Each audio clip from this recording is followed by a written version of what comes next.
Good morning and welcome to the Monday Morning Marketing Podcast. I'm Esther. And I'm Melanie. And today we're talking about blogging for your business. Why should we do that? Well, simply put, if you don't, it's much, much harder to get your business found online. Now, the hope is that you start your business with a website. I know it can be quite expensive, especially when you're first starting out, but you can get simple one-page websites that you can update relatively cheaply, and you can get them just initially just to get your business started, and then later on you can get a proper paid professional website done by people like Esther. Thanks for the plug. Yes, we do websites. Melanie, on the other hand, does blogging. So Melanie, answer some questions for us. What is the point of blogging? It helps you become an authority, first and foremost.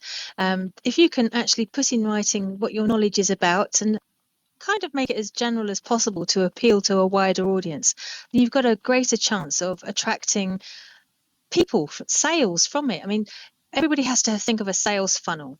Fundamentally, that's where you have to start from. Building awareness is first, and then ultimately conversion is last. So by creating awareness, by writing about what you know, and by sharing it with people freely, it makes it much easier to convert eventually later. So what should we be writing about? Well, the type of business I'm in and you are in, we're both in social media marketing as well as yourself in websites, is I tend to write down what questions I'm asked during the week. And sometimes you forget what you know. Have you noticed that? Yeah, all the time. And so it could be the most basic question to us, but it could be getting actually started for other people. So write down the questions that people ask you, and you'll find that there will be some frequently asked questions that really do need covering, certainly for your particular market. And it doesn't really matter what kind of market you're from. But if you put those out maybe one or two a month, and then you share it out consistently and regularly, bearing in mind the hope is you're going to be attracting new audience all the time. Well, that's the hope anyway. Yeah. So what should we say? Top tips, 5 things to do, 10 things to do. Is there a magic number? No, I've not found one. I know that some people prefer to do the odd number because it stands out better, but I honestly don't think it really matters. One thing I don't like a lot of people doing is they're saying the reasons why you're doing it wrong, the reasons why you're making 5 great big mistakes, and I find it's all so negative. I mean, maybe I'm doing it wrong, but I try not to say just how much of a crap people are being. I try and say, look, this is how you improve. This is how you can advance yourself. This is how you can better your time slots and that sort of thing, rather than saying they're a numpty and they're making huge mistakes. Yeah, like don't kick a man when he's down, you know? So you touched there a second ago on SEO, which is how people can find your blog. What would you recommend people do or use for their SEO? Is there a secret sauce? If only. No. Well, first of all, SEO is search engine optimization, and it's mostly keywords about your business, how you would describe your business, and more importantly, how others would describe your business as well. Yes. Yeah, very important there. As Melanie said, think about the questions you've been asked recently. That's what people are searching for. That's what people are looking for. How to XYZ. What do I do if? Yeah, and don't all those. try not to be too techie in how you explain things either, certainly in blogs, because this could well be the first and possibly only time you speak to these people. And if you just baffle them, they'll go elsewhere and get a clearer, better explanation from someone else, and they won't bother looking anywhere else on your website. But blogging for business doesn't have to be just on your website. Blogging for business can be done on Google My Business, which is rapidly becoming my favorite secondary website, if you like. You can also blog if you like, on Facebook, which is a section called Notes.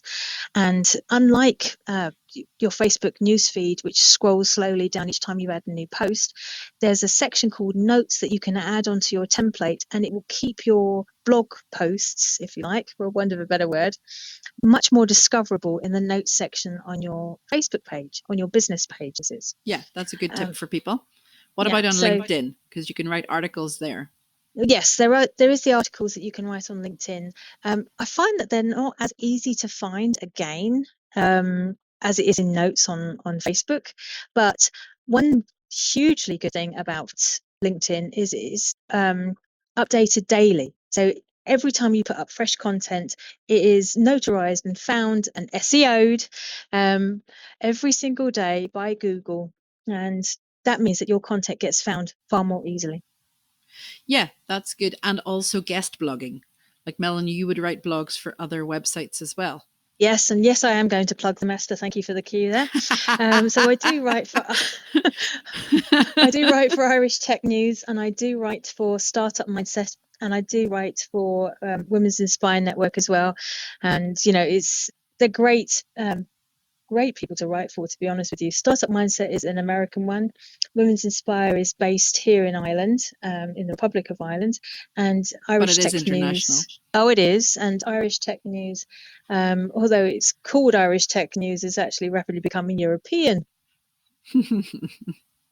Yeah, and what would you say to people like who get asked to guest blog but are also expected to pay to appear in those guest blogs?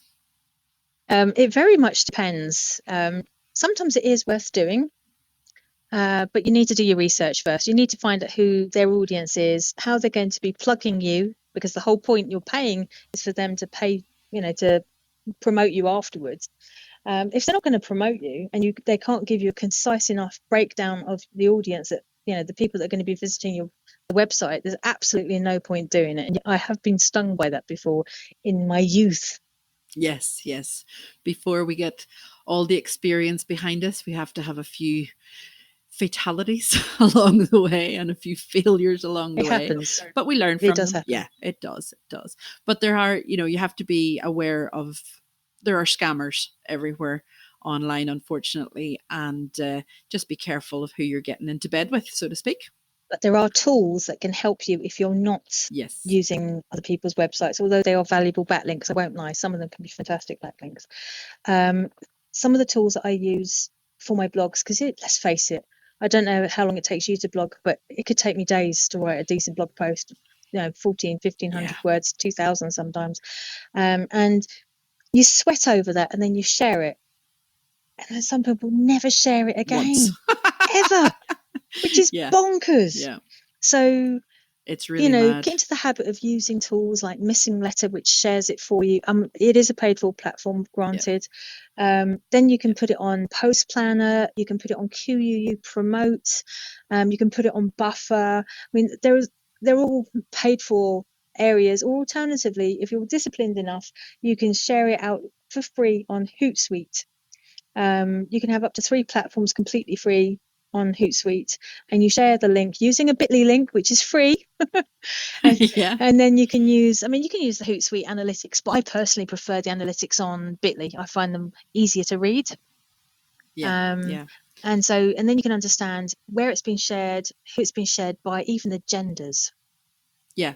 And it's important to remind our audience that we are not being paid by these people to promote them, but they are platforms that we have used and liked in the past.